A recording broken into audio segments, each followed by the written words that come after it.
Hello everyone, welcome back in our channel. दोस्तों, आप सभी का स्वागत है। मैं हूं कपिल। तो दोस्तों, आज हम इस वीडियो में देखेंगे एनईपी 2020 यानी कि नेशनल एजुकेशन पॉलिसी जो 2020 में जो आपकी लागू हुई थी, जिसको हम हिंदी में राष्ट्रीय शिक्षा नीति भी बोलते हैं।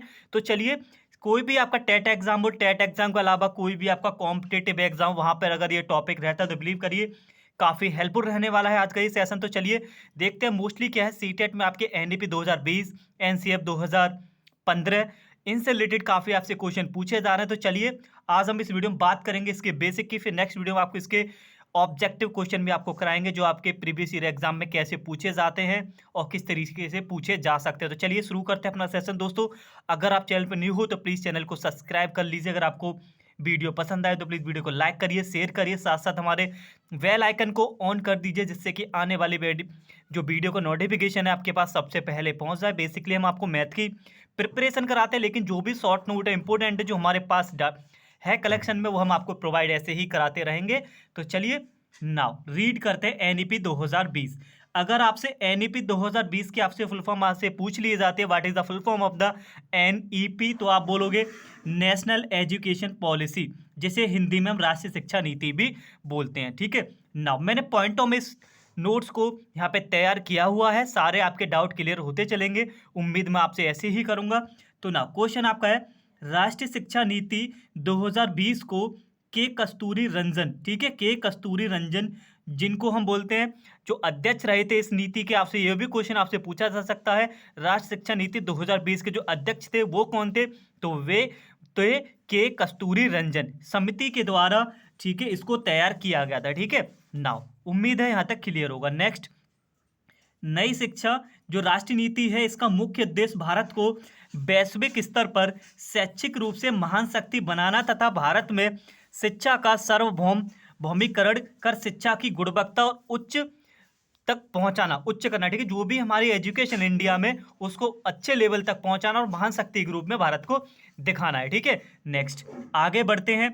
जो आगे जो हमारा है, न्यू नेशनल एजुकेशन पॉलिसी का जो उद्देश्य है वो क्या है आपका, ठीक है, बनाई क्यों गई है। ठीक है, तो यहाँ पे है इसका जो उद्देश्य है, शैक्षिक क्षेत्र में भारत को महान शक्ति बनाना। ठीक है, शैक्षिक रूप में भारत को महान शक्ति बनाना और भारत के लिए नई शैक्षिक नीतियों के माध्यम से संपूर्ण भारत में शिक्षा का उचित स्तर प्रदान करना है। ठीक है, जिससे शैक्षिक क्षेत्र की गुणवत्ता उच्च हो सके। भारत में बच्चों को तकनीकी तथा रचनात्मक, ये ध्यान रखना, रचनात्मक, संज्ञानात्मक और गुणवत्ता का महत्व अवगत कराने के लिए इस शिक्षा नीति को लाया गया था, जिसका उद्देश्य था जिससे कि शिक्षा में नई गुणवत्ता और सुधार किए जा सके।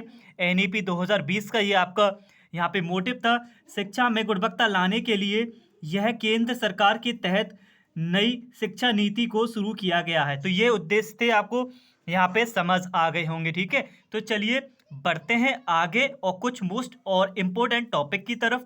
नाउ अगर ये है जो आपका एनईपी 2020 है, तीसरी राष्ट्रीय शिक्षा नीति है। मैंने हाईलाइट यहाँ पे वर्ड कर रखे हैं, आपको दिखाई दे रहे होंगे। ठीक है, नाउ तीसरी राष्ट्रीय शिक्षा नीति अगर आपसे ऑब्जेक्टिव में पूछ लिया जाए एनईपी 2020 कौन सी राष्ट्रीय शिक्षा नीति है, पहली दूसरी ऐसे करके, तो आप बताना तीसरी है। ठीक है, ऑब्जेक्टिव भी आपके क्लियर होते चलेंगे।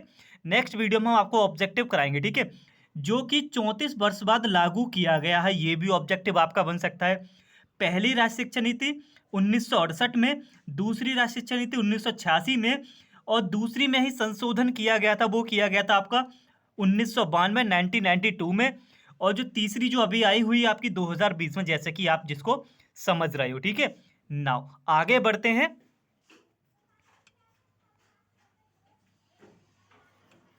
जो आपके इंपॉर्टेंट पॉइंट्स है वो मैंने लिखी हूँ, जो एग्जाम को लेकर आपसे क्वेश्चन बन सकते हैं।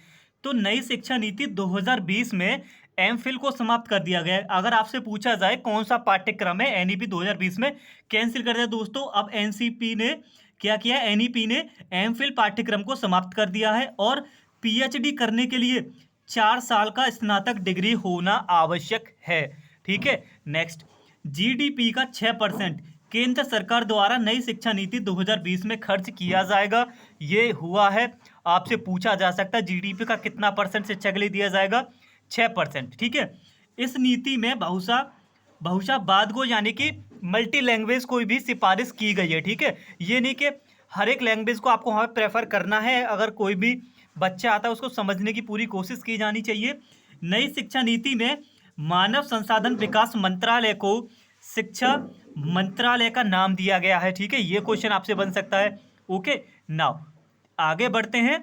आगे हमारा पॉइंट है पाठ्यक्रम को छात्र के संज्ञानात्मक विकास के अनुसार 4 चरणों में विभाजित किया गया है। जो पाठ्यक्रम है बच्चों का, उनके संज्ञानात्मक विकास के अकॉर्डिंग 4 चरणों में किया गया है। पहला आपका चरण है आपका मूलभूत चरण, जिसे हम बोलेंगे फाउंडेशन स्टेज, जो आपकी रहेगी 3 से 8 वर्ष तक। आपसे ऑब्जेक्टिव बन सकते हैं फाउंडेशन स्टेज कितने वर्षों तक रहेगा, ऐसे हम आपको करवाएंगे अगली वीडियो में, ठीक है।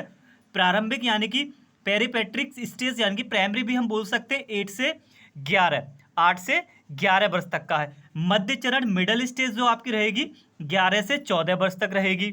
ओके, और जो माध्यमिक चरण सेकेंडरी जो स्टेज है आपकी 14 से 18 वर्ष तक रहेगी। ओके, उम्मीद मैं आपको करता हूँ यहाँ पे आपको सब कुछ लर्न हो गया होगा। अगर आप इसको शॉर्ट में लिखना चाहते हो तो इसके अकॉर्डिंग रीड कर सकते हो, FPMS बस फाउंडेशन, और ये प्राइमरी और मिडिल और सेकेंडरी, ठीक है। ये आपने आपकी जैसे आपको लर्न हो सके उसके अकॉर्डिंग कर सकते हो।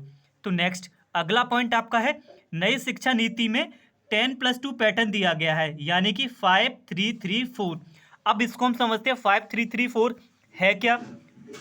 5 का मतलब है पहले 5 साल, 5 साल यानी कि 3 साल तो आंगनबाड़ी में पढ़ेगा बच्चा, फिर कक्षा 1 और 2 करेगा, ठीक है। अगली 3 साल का मतलब है कक्षा 3 से 5वीं क्लास तक, फिर अगली 3 का मतलब है कि कक्षा 6 से 8वीं तक का।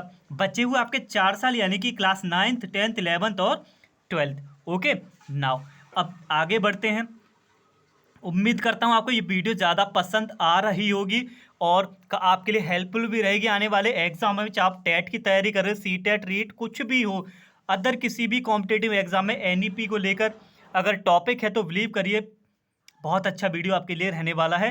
तो क्वेश्चन आपका है इस नीति के अनुसार छात्र और शिक्षक का जो अनुपात है वो रहेगा आपका 30:1 का। 30 बच्चे पर एक टीचर आपका रहेगा पढ़ाने के लिए।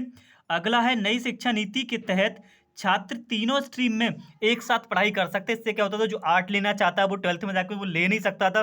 अगर मान लो किसी बच्चे को आर्ट भी पसंद है, मैथ भी पसंद है, लेकिन वो चॉइस हुआ नहीं करती थी। लेकिन इस बार क्या हुआ है, इसमें ये तब्दीली की गई है, बच्चा जिसको लेना चाहता है तीनों स्ट्रीम को एक साथ लेके भी आगे अपनी पढ़ाई को बढ़ा सकता है।